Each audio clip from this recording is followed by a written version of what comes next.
esta música tan bella y tener nosotros que hablar de cosas tan desagradables. Nos habíamos quedado en que todo lo que está relacionado con la mente está muy lleno de mitos todavía, a lo largo de toda la historia, y no se ha mejorado todo. Hace un rato llegó una persona a la casa, estudiante de medicina, que aquí yo le había pedido un electroencefalograma. Y entonces me dijo, vengo para que me des una nueva orden para el electroencefalograma. Y le digo, ¿y por qué no te lo tomaste? Dice, porque mi novia me llevó mejor con el chamán. Y sí, yo me sentí mucho mejor con el chamán que cuando vine contigo. Le digo, pues es que yo no soy maga, ¿no? Necesitabas hacerte tu estudio para, pues para poderte recetar después sobre la base de los resultados.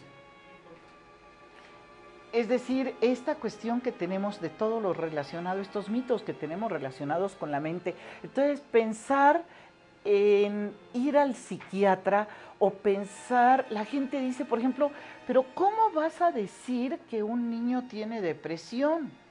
¿Cómo vas a pensar que vas a llevar al niño al psicólogo o al psiquiatra si está muy chiquito todavía? Entonces yo les digo, sí, espera a que esté bien loquito y entonces sí lo llevas al psicólogo o al psiquiatra. El primer argumento que todo el mundo usa es que loco eres tú, ¿no? Sí. Porque un niño tan pequeño no es posible que tenga pues algún problema. Vemos todavía la infancia como una etapa muy rosa en donde el niño no tendría por qué preocuparse de nada, siendo que no es así.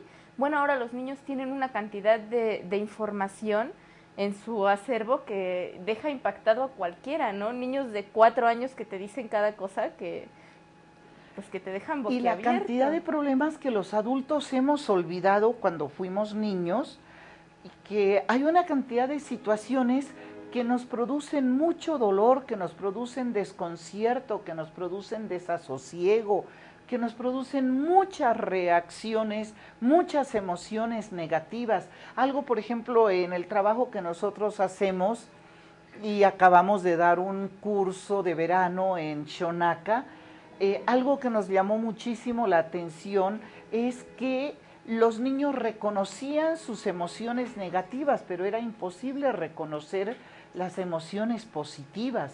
Y eso de las emociones negativas, algunas no le tienen nombre siquiera a las emociones. Y con ese problema que tenemos también de la forma como estamos acabando con el lenguaje, ¿no? De que ahora todo se reduce a chale, chido, chole, padre, madre. Entonces, el mundo psíquico se ha reducido a eso. Entonces, dentro de este medio, con toda esta serie de situaciones que son hostiles, y que cuando nosotros vemos situaciones como las que están sucediendo en el Cuerno de África, lo que está sucediendo en Somalia, donde están muriendo más de 15,000 personas, fundamentalmente niños, al día, y los que no mueren y los que sobreviven, y mientras mueren, ¿qué hay en su mundo interior? ¿Qué pasa con sus emociones? Con su madre, con su padre, y el mundo que nos hemos olvidado de que ellos existen y de que a nosotros nos puede, cada vez que presentan en la televisión esos cuadros de la tierra resquebrajada en Somalia, como la tenemos resquebrajada de Puebla para arriba, ¿no? A mí me aterra, porque yo digo, no falta mucho para que estemos en una situación parecida.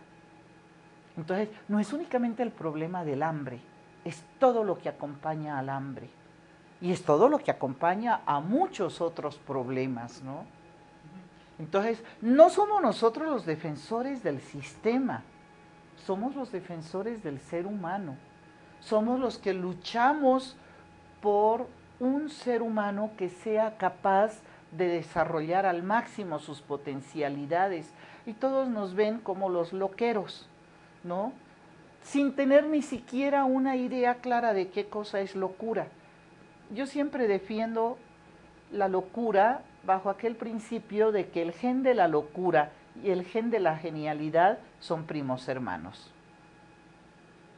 Bien, la situación en cuanto a que a veces coloquialmente pues se utilice el término loco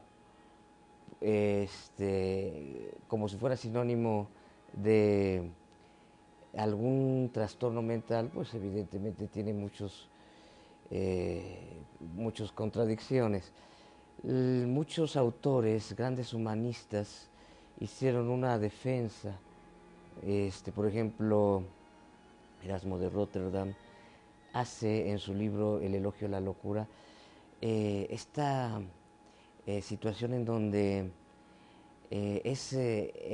la locura, ese motor, este impulso que hace al hombre tratar con ingenio, imaginación, atreverse a modificar o hacer algo distinto, ¿verdad?, a lo que se hizo en la época en que vivió. Son aquellos que se atreven a hacer algo distinto, pero en forma creativa, ¿sí? Así que no a lo loco, sino en forma creativa, en donde esta locura los lleva a hacer, a crear algo nuevo, inclusive a contagiar a sus congéneres de también atreverse, a hacer cosas distintas. Dentro de esta situación, bueno, es muy distinto al trastorno mental, en donde existe evidentemente algún problema que dentro del funcionamiento del sistema nervioso central, dentro del cerebro del niño, que le puede impedir, o de hecho le impide, ¿verdad?, poder desarrollarse o poder lograr un desarrollo autónomo y inclusive poder acceder a cierto tipo de creatividades. Entonces es algo distinto. La enfermedad mental o el trastorno mental pone obstáculos o son obstáculos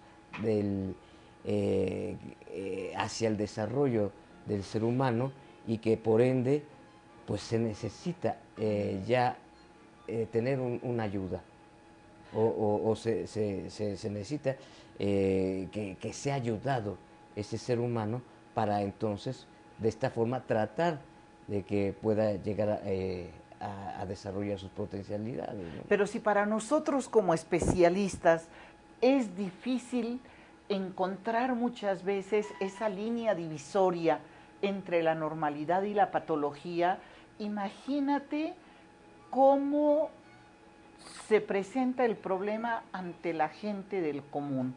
Uh-huh. Le cuesta muchísimo trabajo descubrir, uno ve por qué llegan tan tarde a manos del psiquiatra. Uh-huh. Nuestros pacientes, no solamente los niños, sino en general, porque por un lado el paciente no reconoce, y dependiendo de la patología obviamente, que tiene algo, que necesita ayuda. Segundo, porque la familia lo considera que el tío también era así, y el papá también es así, y el abuelo también es así. Entonces es una manera de ser de la familia. O lo que es peor, ni siquiera el tío era así, no, ni siquiera ponen la atención de decir, tiene un comportamiento de esta forma y así y asado, sino lo dejamos pasar, ¿no?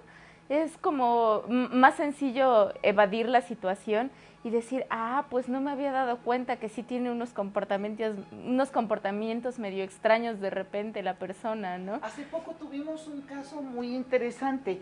Una niñita como de 8 años dio una crisis del lóbulo temporal, y cuando le dijimos al papá y a la mamá que era necesario hacerle un electroencefalograma y darle tratamiento, y la niña viene años quejándose de dolores de cabeza, viene quejándose desde años atrás que ella de pronto siente un enojo y unos deseos, no de quién se la hizo, de encontrar a quién se la hizo, sino quién se la paga, unas crisis de disforia tremendas y pérdida de la orientación, y sobre todo cuando ve televisión, ¿no? Y los papás no se habían dado cuenta.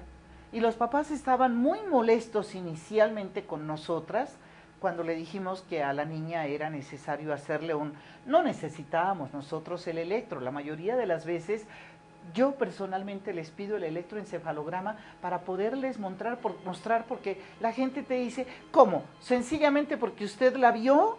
¿Porque usted habló con ella? No, a mí eso no me convence, porque más le convence lo que hace el chamán, ¿no? Y entonces cuando ya les muestras el electroencefalograma y le dices, mira que aquí dice y mira que acá está mostrando que no es lo mismo que el resto del funcionamiento.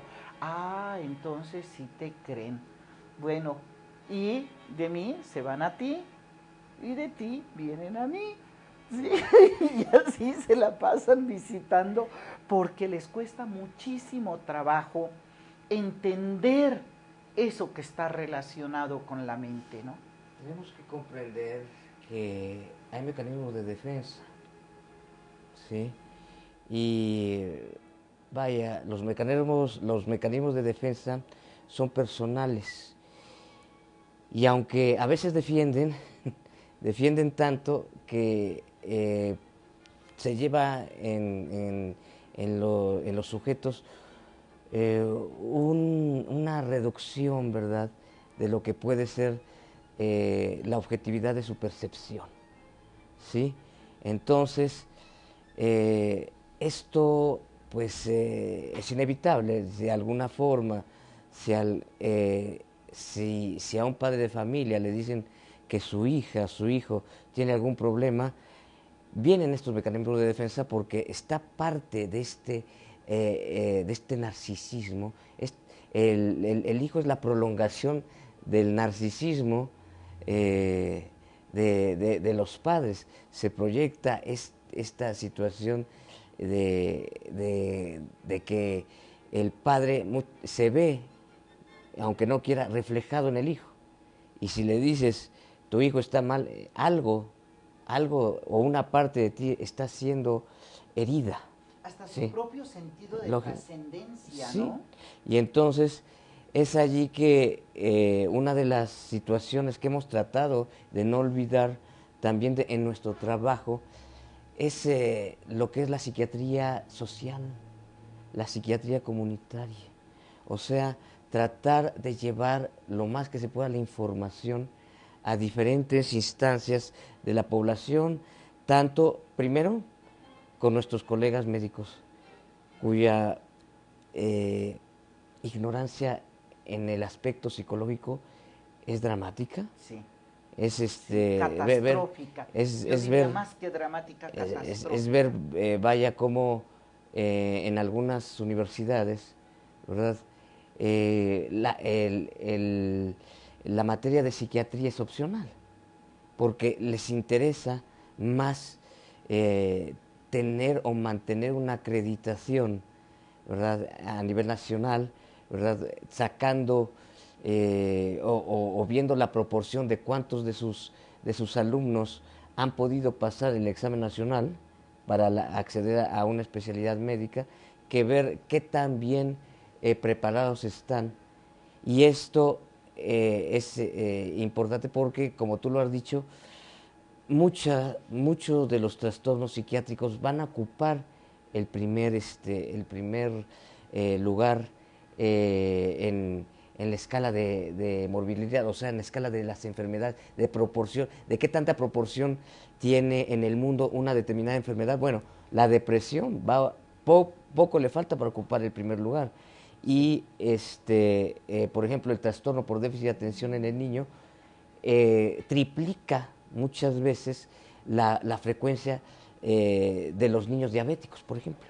Vamos a un corte y regresamos.